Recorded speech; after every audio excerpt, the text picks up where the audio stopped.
Comment marcher quotidiennement avec le Saint-Esprit et se rapprocher de Dieu? Vous êtes-vous déjà demandé comment entendre clairement la voix de Dieu? Comment rester dans sa présence chaque jour? Comment savoir si c'est l'Esprit qui guide et non votre chair? Dans cette vidéo, nous allons découvrir 7 étapes puissantes qui vous apprendront comment marcher réellement avec le Saint-Esprit au quotidien et vous rapprocher de Dieu d'une manière qui change tout. Ce ne sont pas des conseils superficiels, ce sont des vérités transformatrices tirées directement des Écritures. Restez avec moi car à la fin de ce message, vous comprendrez non seulement comment marcher avec le Saint-Esprit, mais vous serez poussé à prendre ces mesures dès aujourd'hui. Votre vie, votre paix et votre avenir en dépendent. Commençons. Étape 1. Abandonnez votre volonté à Dieu. Mes frères et sœurs, le fondement pour marcher quotidiennement avec le Saint-Esprit ne se trouve pas dans l'agitation, les activités religieuses ou les efforts autoproclamés, mais dans une posture d'abandon. Jésus l'a clairement dit dans Luc 9, 23. « Si quelqu'un veut être mon disciple, qu'il renonce à lui-même, qu'il prenne sa croix chaque jour et qu'il me suive. » Remarquez qu'il n'a pas dit une fois par semaine, occasionnellement ou quand la vie devient difficile. Il a dit chaque jour. Marcher avec l'Esprit n'est pas une transaction ponctuelle, c'est une transformation continue. Ce n'est pas un moment, c'est un mouvement. La première étape est toujours l'abandon. Vous ne pouvez pas marcher avec Dieu tout en insistant pour suivre votre propre chemin. Vous ne pouvez pas tenir sa main tout en vous cramponnant à votre propre agenda. L'Esprit n'est pas un passager qui reste silencieux à l'arrière de votre vie. Il est le conducteur. Tant que vous luttez pour garder le contrôle du volant, vous vous retrouverez toujours perdu sur des chemins que vous n'étiez pas censé emprunter. La Bible dit dans Proverbe 3:6 « Reconnais-le dans toutes tes voies et il aplanira tes sentiers ». Le mot « reconnaît » signifie plus qu'un simple acquiescement. Cela veut dire se soumettre, s'incliner, s'abandonner. La raison pour laquelle tant de croyants sont épuisés, frustrés et à bout, c'est qu'ils ne sont pas abandonnés à Dieu, mais essayent de mener tout en demandant à Dieu de les suivre. Quand vous résistez à l'abandon, la vie devient plus lourde, le stress augmente, les mauvais choix s'accumulent. Vous vous retrouvez dans des relations qui vous épuisent, des emplois qui vous brisent, des décisions qui vous emprisonnent. Et voici le danger.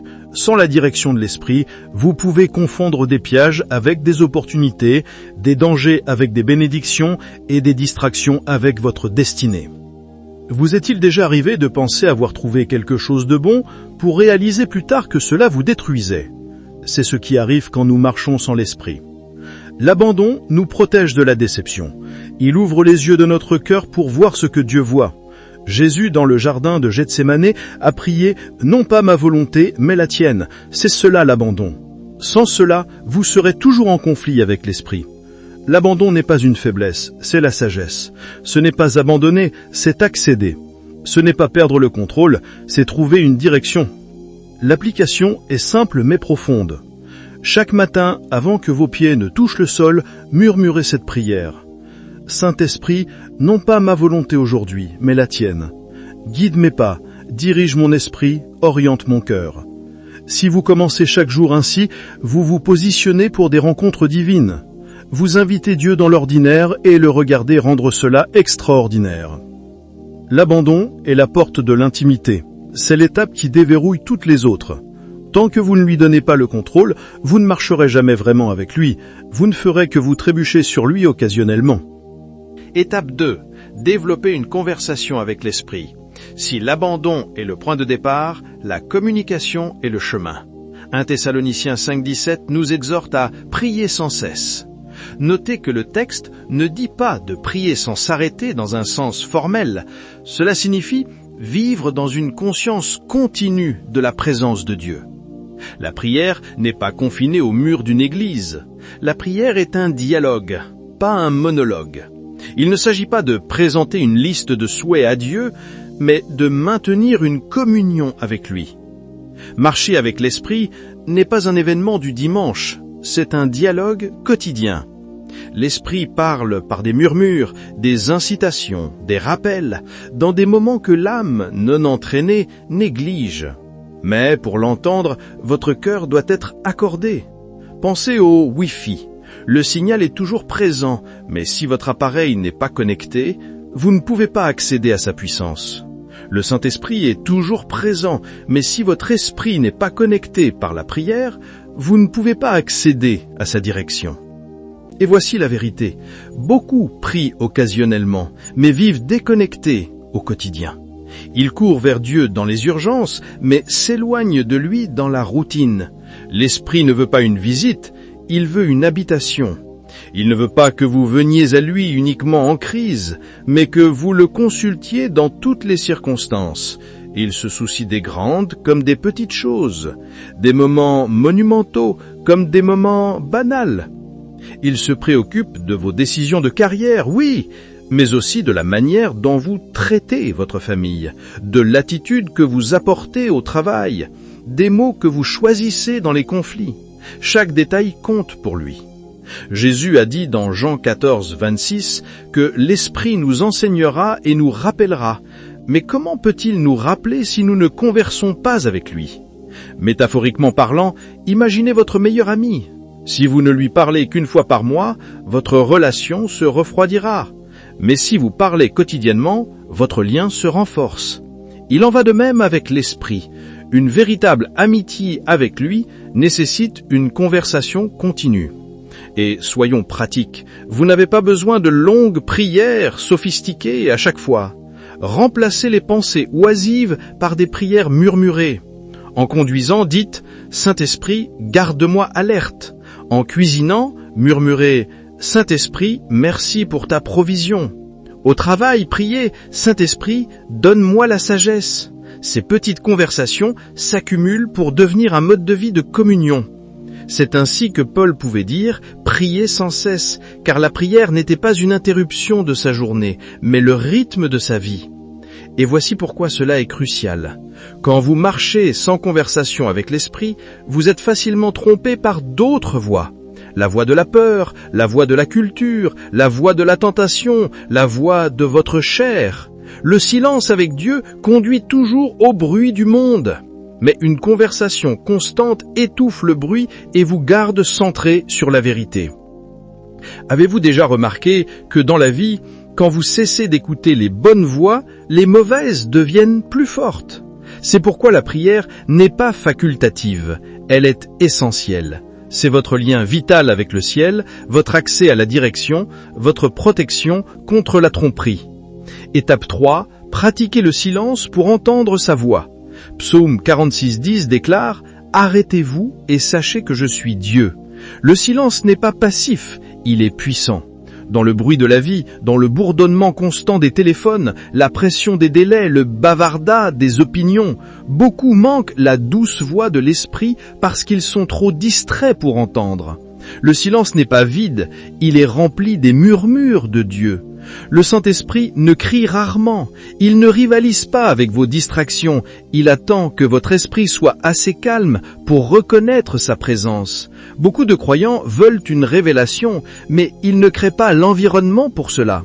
Ils veulent que Dieu tonne sa voix, alors qu'en réalité, il vient souvent dans un murmure. Élie sur le mont Horeb a découvert cette vérité.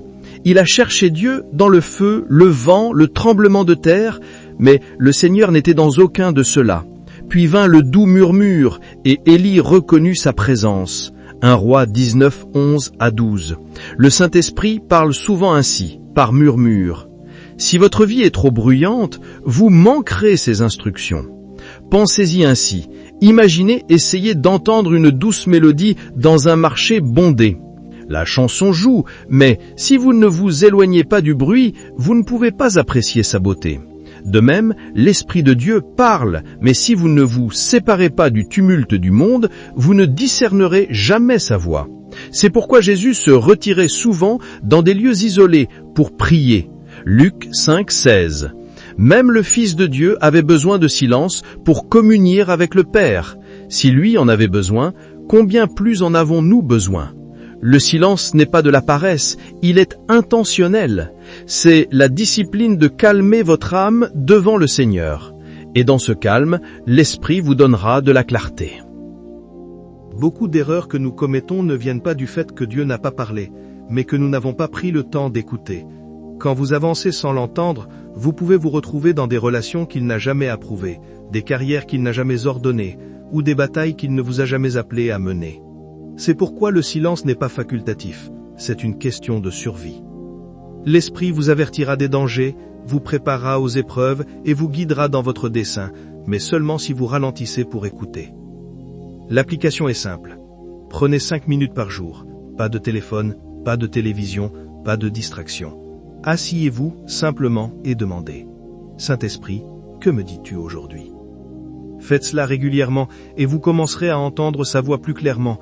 Vous découvrirez que beaucoup de réponses que vous cherchez ne sont pas cachées. Elles attendent dans le silence. L'Esprit n'a pas besoin de plus de bruit pour vous guider. Il a besoin de plus d'espace. Et quand vous marchez dans ce silence, vous marchez dans un alignement divin. Étape 4, marchez dans l'obéissance, pas seulement dans l'inspiration. Jacques 1,22 nous dit « Ne vous contentez pas d'écouter la parole, vous vous tromperiez vous-même. Mettez-la en pratique. » L'inspiration sans obéissance est une tromperie.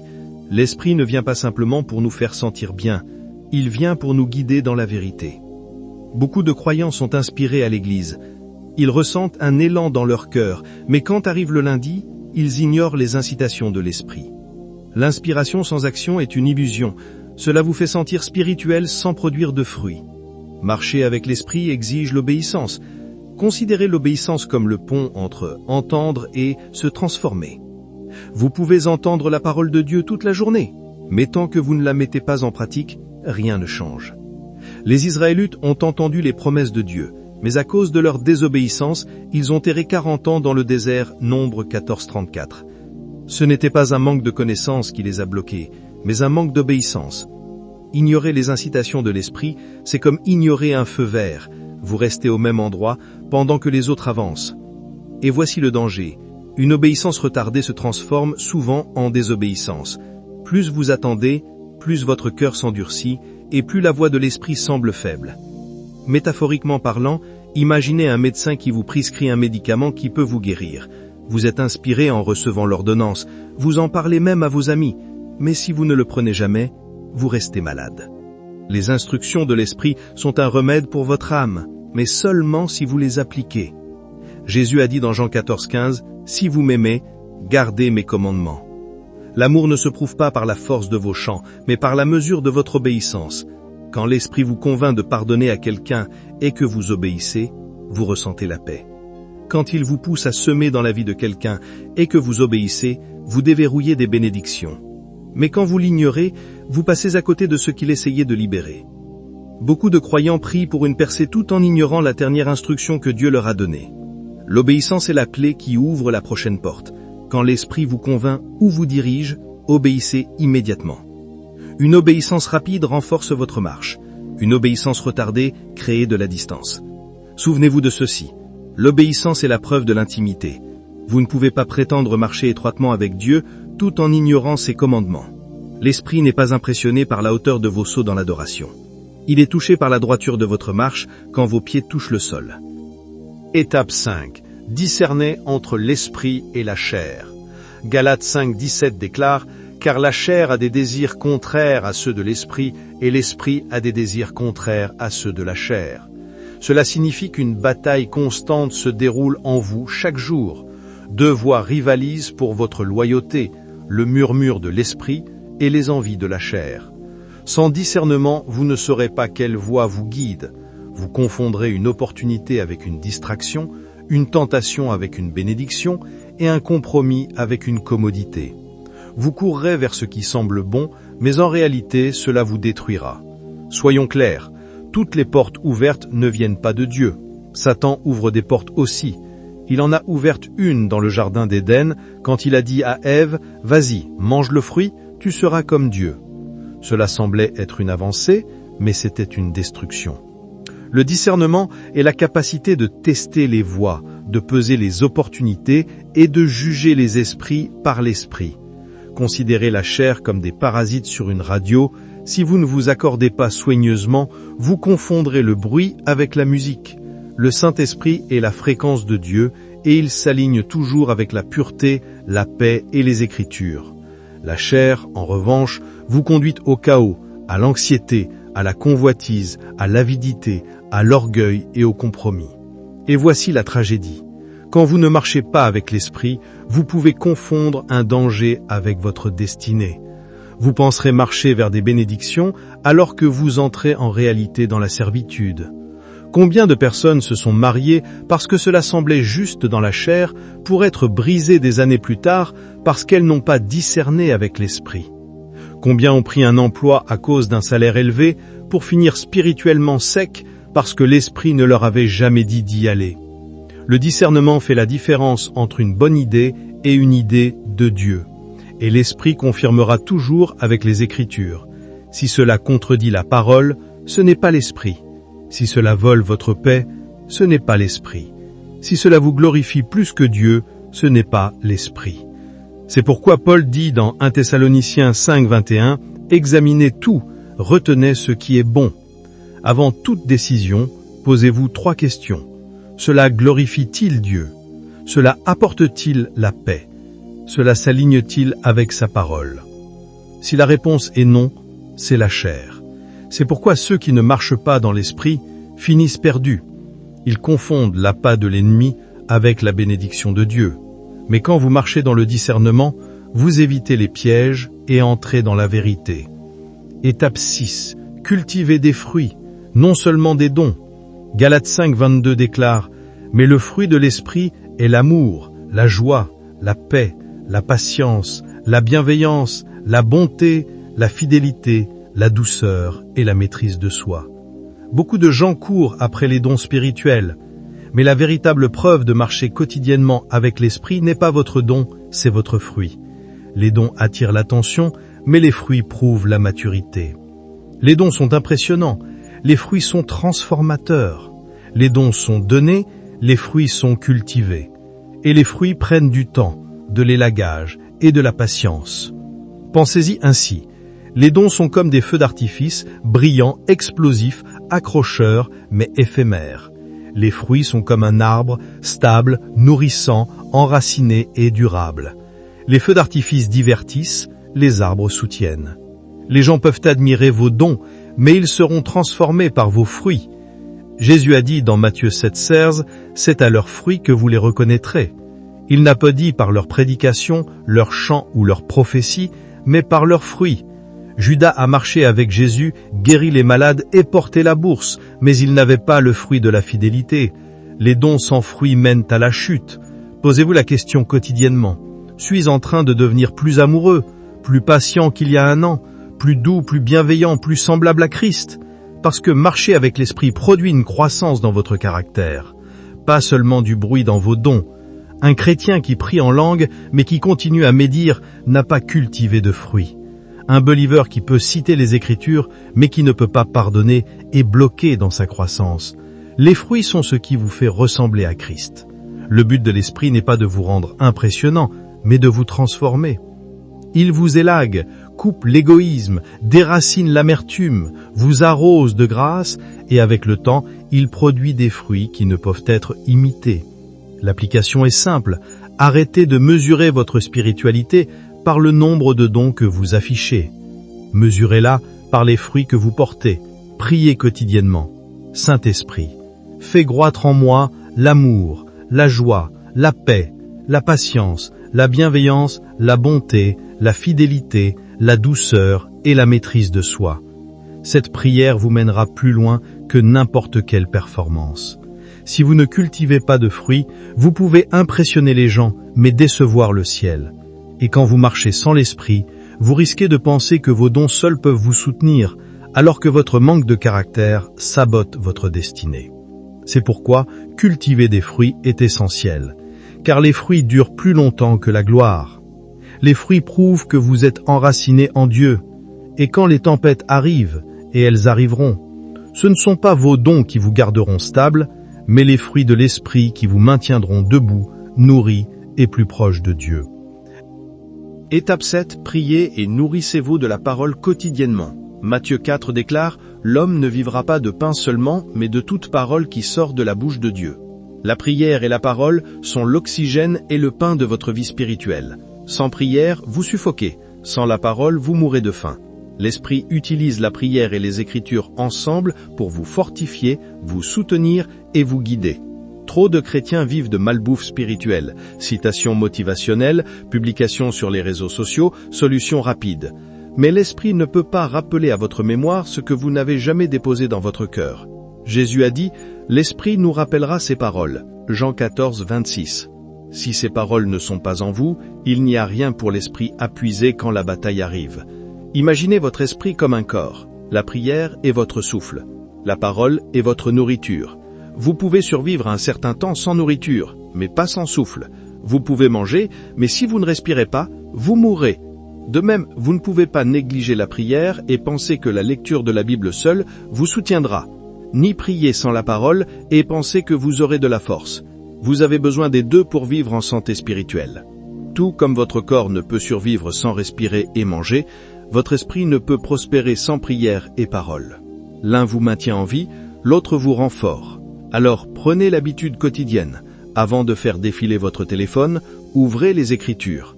Avant de vous précipiter dans votre journée, prenez un moment pour respirer dans la prière. Ne vous précipitez pas, laissez-vous imprégner, laissez l'Esprit parler à travers la parole et laissez la prière être votre lien vital avec Dieu. Dans la prière, vous libérez vos fardeaux. Dans la parole, vous recevez ses promesses. Dans la prière, vous parlez à Dieu. Dans la parole, Dieu vous parle. C'est ainsi que l'intimité se construit, par un échange quotidien, pas par des rencontres occasionnelles. Et maintenant, mes frères et sœurs, je conclus avec cette exhortation, marcher quotidiennement avec le Saint-Esprit, c'est vivre abandonné, discernant, obéissant, enraciné dans la prière et rempli de la parole. Sans lui, vous risquez de prendre un danger pour une bénédiction et de marcher aveuglément dans les ennuis. Sans lui, vous confondrez le bruit de votre chair avec la voix de Dieu. Mais avec lui, votre vie prospère dans la clarté, la sagesse, la puissance et la paix. L'Esprit n'est pas seulement pour les expériences de dimanche, il est pour la direction quotidienne. Il n'est pas un visiteur de votre vie, il est votre compagnon. Quand vous marchez vraiment avec lui, votre vie témoignera de la gloire de Dieu. Amen. Si ce message vous a béni, je vous invite à écrire dans les commentaires « Saint-Esprit, je m'abandonne quotidiennement ». Que cela soit votre déclaration, votre prière, votre engagement. Et, en l'écrivant, que cela résonne dans votre esprit et marque le début d'une marche quotidienne plus profonde avec Dieu. Et avant de partir, n'oubliez pas de liker, de vous abonner et de partager pour aider à répandre la parole de Dieu. Que Dieu vous bénisse tous.